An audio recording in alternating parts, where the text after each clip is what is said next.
तो ultimate scream system episode 5 की शुरुआत वहीं से होती है जहाँ से पिछले एपिसोड खत्म होता है। पिछले एपिसोड के एंड में हमें देखा था जो शाव है ना जैसे तैसे बच के वहाँ से निकल जाता है और बच के निकलने के बाद है ना फिर से किसी पहाड़ वाले एरिया में जाता है। वहाँ पे ना एक पेड़ के पास बैठता है और सोचता है हाँ भाई फाइनली भाई मैं वहाँ से भाग गया, वरना भाई मेरी चटनी बन जाती और अपने एकदम बचता ही नहीं आता है। उसके सिस्टम में सब आ जाता है कि हाँ आपने बहुत अच्छा काम किया और आपको इस काम के बदले ना एक बफरिंग पॉइंट मिलेगा। जो देखने के बाद है ना शाव सोचता है क्या भाई मुझे इस काम के बदले भी मतलब वहाँ से भाग के आने के बदले मुझे बफरिंग पॉइंट मिलेगा। सच में भाई ये बहुत ज़्यादा कमाल है। लेकिन वो जो बुक है ना बुक खरीदने के ना मुझे लगभग 100 बफलिंग पॉइंट चाहिए और भाई ये मुझे एक दे रहा है। ऊपर से भाई जो मोड है ना जो मोड ऑन करने के बाद जो मेरा जो एक्स्ट्रा बात है जो भी एनर्जी आया है जो रिपेयर होगा उसके लिए भी हर 2 घंटे में एक लगेगा। मतलब भाई एक मुझे मिलेगा तो भाई काम नहीं चलेगा, मुझे और लाना है। ऊपर से बुक भी वो वाला खरीदना है तो उसके सच में मुझे ढेर सारी जरूरत पड़ेगी। उसके बाद अपने सिस्टम में पूरा अपना मतलब डिटेल वगैरह चेक करने लगता है कि हाँ भाई मेरे स्टेटस के बारे में क्या क्या लिखा है। तो जिस हिसाब से उसका स्टेटस उसका पावर क्या उसका लेवल क्या उसका एक्सपीरियंस वगैरह क्या है वो सब आता है। लेकिन इसकी हेल्थ के बारे में कुछ भी नहीं रहता है तो ये भी थोड़ा सा दुखी हो जाता है। सोचता भाई सब कुछ मेरे बारे में लिखा हुआ है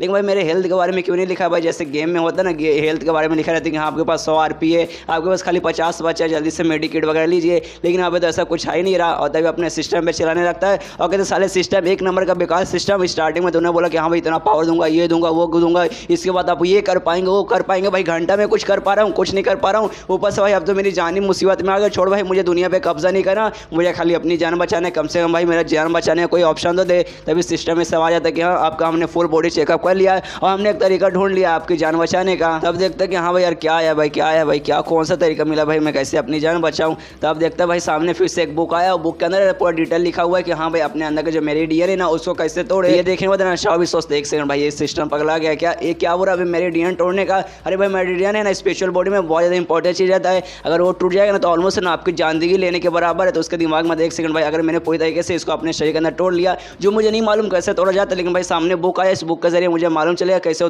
तोड़ा जाएगा। लेकिन भाई उसको तोड़ना अपने आप की ना जान लेने के बराबर है। तो ये कहना क्या चाहता है कि मैं अपनी जान ले लूँ, तब उसका दिमाग में आता है कि नहीं भाई इसका ये मतलब नहीं है। जैसे जो मेरे प्लेस कहता ना मेरे अंदर ढेर सारी स्पिरिचुअल एनर्जी बढ़ गई, इनफैक्ट बहुत ज़्यादा वो ओवरलोड हो चुका है। तो बाई चांस अगर जो मेरिडियन है इसको मैंने तोड़ लिया ना तो इसके जगह पे ना जो स्पिरिचुअल एनर्जी वो चला जाएगा और मेरे अंदर ना पूरा का पूरा स्पिरिचुअल एनर्जी मैनेज हो जाएगा। असल में इसका ये कहने का मतलब है, मतलब आइडिया ठीक ही है। तो सोचता है कि हाँ भाई अब मेरे पास यही एक रास्ता बचा है, मुझे ये करना पड़ेगा, अपनी कम से कम ज़िंदगी बचाना तो करना पड़ेगा, वरना मुझे नहीं लगता भाई इसके चक्कर में मतलब मेरी ज़िंदगी बचेगी। तो अपना अंगूठा लेता है जो से अपने शरीर पे मारने लगता है और ये अपने अंदर जो मेरिडियन है उसको तोड़ने की कोशिश करता है। लेकिन जिस कारण उसको भी बहुत ज़्यादा तकलीफ होता है, बहुत बोले तो बहुत ज़्यादा तकलीफ होता है। और वैसे कर करके ना काफ़ी सारे दिन काफ़ी सारे रात गुजर जाता है, वैसे करता रहता है और उसको बहुत ज़्यादा तकलीफ होता है। और एंड में ऐसा समय आता है कि उसके शरीर में से ढेर सारा खून निकलने लगता है और वैसे पहाड़ पर बेहोश हो जाता है। इसके बाद कुछ दिन बाद उसकी आँख खोलती है, लेकिन वो एक घर में रहता है, उसके शरीर पे पूरा पट्टी लगा है। और जैसे आँख खोलती है ना सबसे पहले खुश होता है कि हाँ भाई मैं जिंदा हूँ। लेकिन जैसे अपने बेड से उठता है उसको खांसी वगैरह आती है और उसका जो पूरा शरीर है ना दर्द करता है। ऊपर से उसके ऊपर पट्टी लगी हुई है तो भी पट्टी से बाहर भी खून वगैरह निकलता है।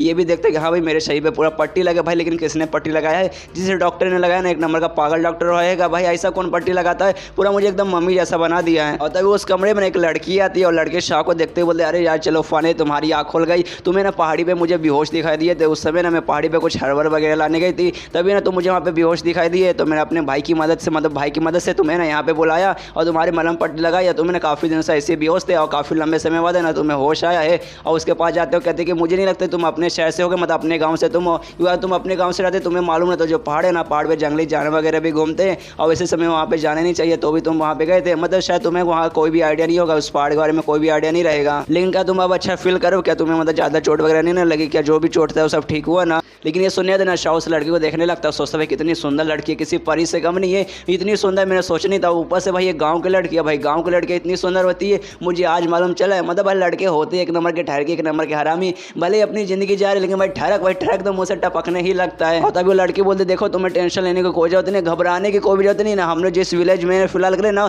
उससे पैन विलेज कहा जाता है। यहाँ के हम लोग है ना जो भी मिल के ना जो भी जंगली जानवर रहते हैं ना सबको हम लोग डरा कर यहाँ से भगा डालते हैं। सर तुम्हें टेंशन लेने की कोई जरूरत नहीं है, जंगली जानवर यहाँ पे हमला करने नहीं आएंगे। ये सुने देना शाह फिर से एक्टिंग करने लगता है। एक्टिंग करते करते कहते क्या भाई तुमने क्या कहा? डर? यार मुझे कभी डर लगता नहीं है, मेरे डिक्शनरी में डर नाम का कोई चीज़ लिखा हुआ ही नहीं है। असल में सच बताऊँ मैं असल में एक हंटर हूँ। मैं वहाँ और जो जंगली जानवर ना मैं उनका शिकार करने गया था। और भाई जो स्पेशली जो भेड़िए रहते ना मैं भेड़ियों का शिकार करने गया था और मैंने ढेर सारे भेड़ियों को मारा, ढेर सारे को मार दिया। लेकिन एंड में भाई 2 चारे ना मुझ पर भी भारी पड़ गए थे जिन्होंने मुझ पर हमला किया और जिसके कारण मेरा ऐसी हालत हो गई। लेकिन ये सुनने तो लड़की का देख से तुमने क्या क्या भेड़िया। लेकिन भाई हमारे गाँव में मत है ना वो उस पहाड़ पे भेड़ियाँ होते नहीं है, भेड़ियाँ छोड़ के बाकी दूसरे जानवर रहते हैं। ये सुने शाह भी थोड़ा सा झटका आता है क्या भाई भेड़िया नहीं होता? भाई मैंने भेड़िया क्यों बोल दिया? दिया। तो मजाक करते हुए बोलते क्या भेड़िया नहीं भाई, भेड़िया नहीं, मैं शेर का शिकार करने आया था। शेर तो होते होंगे। तो लड़के बोलते नहीं शेर भी नहीं होते। तो बोलते नहीं यार बस ऐसे शिकार करने आया था, कुछ ऐसा खास स्पेसिफिक जानवर नहीं है। लेकिन वो सब अभी इंपॉर्टेंट नहीं है। इंपॉर्टेंट ये है कि जैसे मुझे चोट लगा था ना, उस समय एक परी जैसी लड़की मेरे पास आई, उसने मेरी जान बचा ली। मेरी परी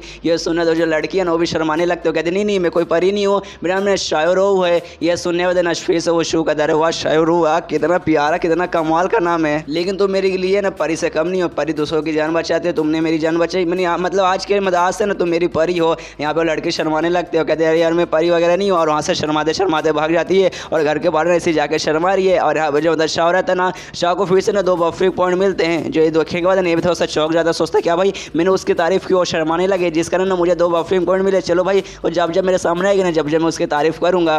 और तभी इसके बाद ना अपने सिस्टम में नोटिस करने लगता है, देखने लगते हैं हाँ भाई मेरे सिस्टम में भाई क्या क्या मतलब चीज़ें इस बार आई है। तब देखता ना जब इसका पहले हमें मालूम है चैप्टर 1 में मालूम चलता है ना इसका जो लेवल है ना लगभग 10 लेवल पे, लेकिन उस समय ना 10 की बिगिनिंग बता, लेकिन अब ना 10 के ना मिडिल लेवल के भी ऊपर जा चुका है। तो ये भी बात नोटिस करता हूँ, देखते कि हाँ भाई यार मैं पिछली स्टार्टिंग में मुझे मालूम है बेहोश होने से पहले ना मेरे 10th लेवल के ना बिगिनिंग में था, स्टार्टिंग में था, लेकिन हाँ भाई मैं मिडल से भी आगे जा चुका हूँ। मतलब बहुत ही जल्दी ना मैं 11 लेवल पे चल जाऊँगा। उसके लिए मुझे कुछ नहीं करना, बस खाली कुछ पॉइंट की जरूरत है और जो मैं खुद को मतलब बढ़ा लूँगा। इसलिए अपने सिस्टम को बोलते कि हाँ भाई मुझे अगले लेवल पे पहुँचा दो।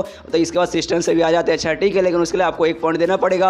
और इसके पास लगभग 7 पॉइंट रहते हैं, तो उसमें से 1 पॉइंट कट जाता है और इसका शरीर ऐसा थोड़ा सा मतलब उसके अंदर पावर आती है, जो भी पट्टी वगैरह रहता है ना सबको सब फट जाता है और इसका पूरा पावर वापस आ जाता है। जो भी रिपेयर वगैरह था ना, जो भी मतलब इसने जो एक्स्ट्रा इसके अंदर एनर्जी आई थी ना, वो सब गायब हो चुका है, पहले जैसे एकदम नॉर्मल हो जाता है। जिसके बाद ये भी खुश है कि हाँ भाई पहले जैसा एकदम नॉर्मल हो चुका है, पहले जैसा मेरे अंदर एकदम पावर आ चुका है, मतलब भाई मज़ा आ गया। तभी वो जो लड़की रहती है ना वापस रूम में आती है, रूम का दरवाज़ा खोलती है और शाह को देखती है, देखना तो बहुत ज़्यादा शर्मा जाती है, बहुत ज़्यादा शर्मा जाती है और फिर से दरवाज़ा बंद करके भाग जाती है। यहाँ पे शाह भी देखता है कि भाई अब क्या हो भाई, अब तो मैंने इसकी तारीफ नहीं की, तब क्यों भाग गया। तब ये नोटिस करते कि हाँ भाई जैसे मेरा लेवल अप हुआ ना, मेरे सारे के सारे कपड़े फट चुके हैं, मतलब उसने मेरा छोटा हथौड़ा देख लिया है और मेरा हथौड़ा देख के वो डर गई और डर के मारे उससे भाग गई। इसलिए चिल्लाता कहता शाह और रुक जा, तुमने गलत फहमी हुई है, मैं ठरकी नहीं हूँ, मैंने जानबूझ के अपने कपड़े नहीं खोले तो सबके सब फट गए। लेकिन जब तक वहाँ से भाग चुकी है इसका इज्जत का फलूदा हो चुका है और चैप्टर यहीं पे खत्म हो जाता है। तो मिलता है अगले किसी वीडियो में, जब तक के लिए बाय बाय।